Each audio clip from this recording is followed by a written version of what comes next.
Hello, in today's lecture, let's talk about an LC circuit. So in the previous lectures, we've looked at RC and RL circuits, where essentially we had only one storage element, either the capacitor or the inductor.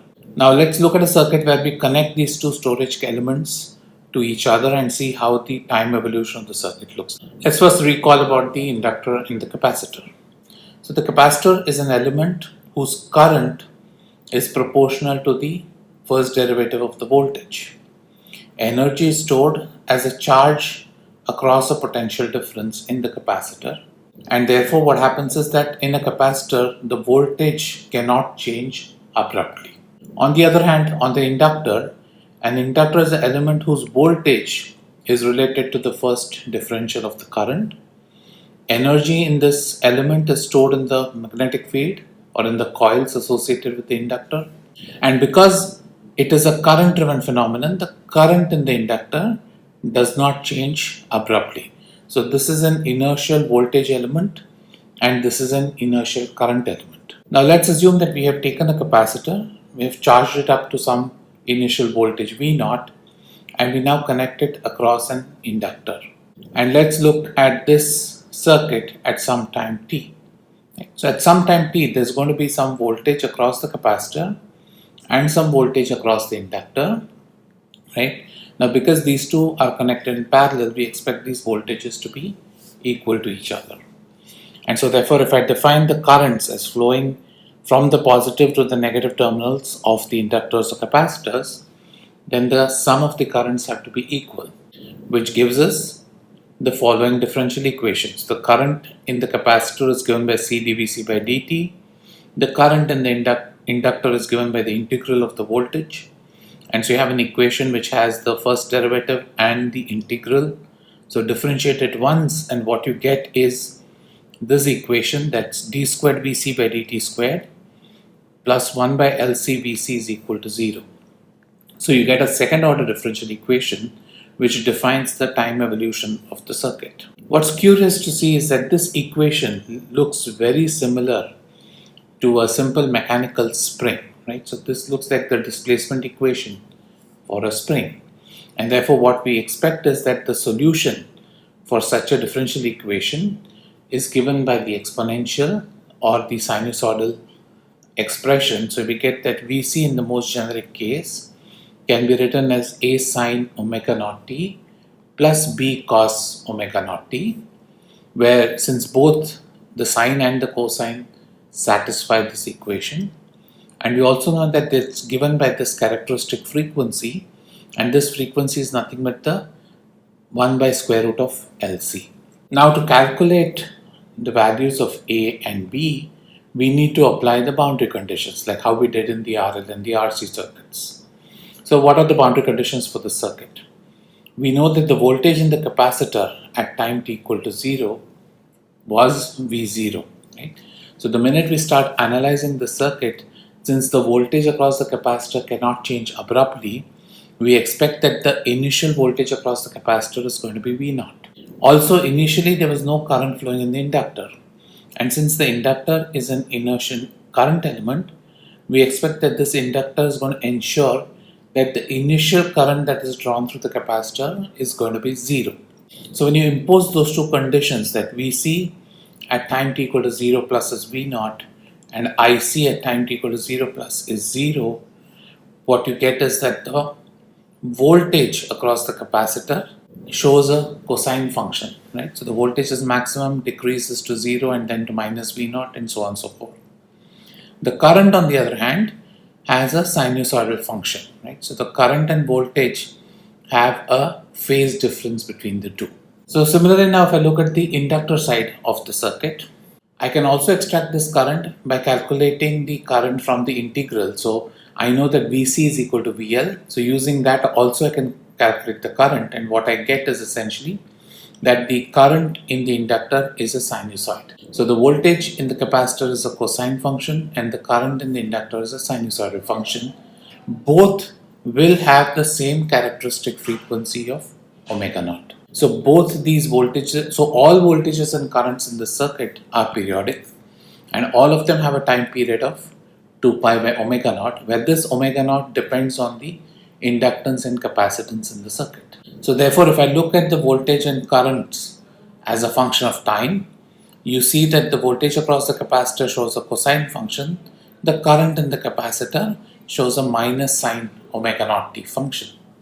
And since the current in the capacitor and inductor are equal and opposite, this is your inductive current, and since the voltage across the inductor is same as the capacitor, you get the voltage. So you see that the relationship between, so with the inductor and capacitor, both the voltages have a similar function. What you see is that in one case, the current leads the voltage, and in the other case, the current lags the voltage. Now, if I look at the energy stored in the element, remember the energy stored in the capacitor is given by half CV squared. The energy stored in the inductor is given by half Li squared. So I'm going to get, since Vc is a cos function, my energy is going to be a cos squared function. Since IL is a sine function, the energy in the inductor is going to be a sine squared function. What we see is that both the energy in the capacitor and the energy in the inductor have a time period which is going to be half that of omega naught, because it's a squared function, so it has a higher frequency. So you therefore see that the energy in the capacitor switches from maximum to zero back to maximum within half a time period, and similarly the inductive energy is completely out of phase with the capacitive energy. What we see is that when the energy in the capacitance is at the maximum, the energy in the inductor is at zero. And when the energy in the inductor is maximum, the energy in the capacitor is zero. So what you see is once you have charged up the capacitor and once you let the circuit evolve over time, you see that the energy continuously fluctuates between the capacitor and the inductor, in a sinusoidal format. So the capacitor charging up and then discharging. When the capacitor discharges all its voltage, that is the point when the inductor has the maximum current, and so the inductor energy goes up. So let's look at the time evolution of the system. So we know that the time period is 2 pi by omega naught. The maximum voltage across the capacitor is going to be V naught, and the maximum current in the inductor is going to be some V naught by L omega naught. Let's call it some I naught. So initially at time t equal to 0, I started off with the capacitor being fully charged and no current flowing in the inductor. And so therefore initial capacitance energy is half CV squared. There is no energy stored in the inductor. At t is equal to t by 4, that is at 1/4 of the time period, the capacitor has completely discharged and all of the energy stored in the capacitor has flipped over to the inductor. So what you have here is that the energy in the inductor is now half Li squared. Now at t equal to 0.5 time, what happens now is that the voltage across the capacitor flips its direction. So initially this node was positive, this node was negative. At half of the time period, it flips, so this becomes positive and this becomes negative. In other words, if I'm measuring capacitor voltage in this direction, the voltage across the capacitor becomes minus V0. The energy is still half CV squared, right? So at this point again, the voltage reaches a maximum in the opposite direction, so it's minus V naught, and there is no current flowing in the inductor. And once again, when we go to 0.75 t, you see that the capacitor voltage again has gone to 0, and then the inductive current is maximum, and so again the energy flips to the inductor. So you see that over time the energy continuously keeps flipping between the capacitor and the inductor. The voltage across the capacitor flips from plus V0 to minus V0. The current in the inductor also changes direction, and both the voltages and currents in the circuit go through zeros, right? So they're continuously flipping the direction of the voltage and the current depending on which is the energy storage element that is charging and which is the energy storage element that is discharging. And key point to remember is there is no mechanism for loss. So if you were looking at a circuit which has an ideal capacitor and an ideal inductor, then this phenomenon of this energy flipping between the capacitor and inductor is going to continue to infinity.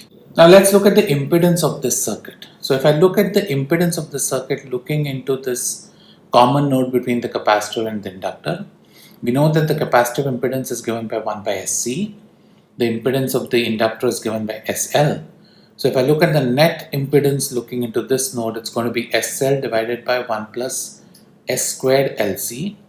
And so if I look at this impedance for some physical frequency omega, it's going to be J omega L divided by 1 by omega squared LC. So what you see here is that at this frequency, the natural frequency of the circuit, which is omega naught, the denominator goes to 0, indicating that the impedance is infinite.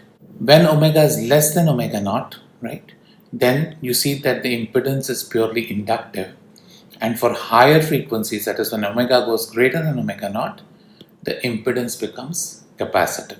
So the net impedance really depends on what is the sign of the denominator. So as the denominator goes from a positive quantity to a negative quantity, this impedance switches from being mostly inductive to being mostly capacitive. So the LC circuit, in conclusion, once charged, has an oscillatory behavior. So it is a simple oscillator where the voltages and the currents in the circuit are going to oscillate. The oscillation frequency is determined by the values of the impedance and the capacitance that are connected in the circuit. And the other thing to remember is that the energy in the circuit oscillates between the capacitor and the inductor perpetually, since there is no mechanism for energy loss in this circuit.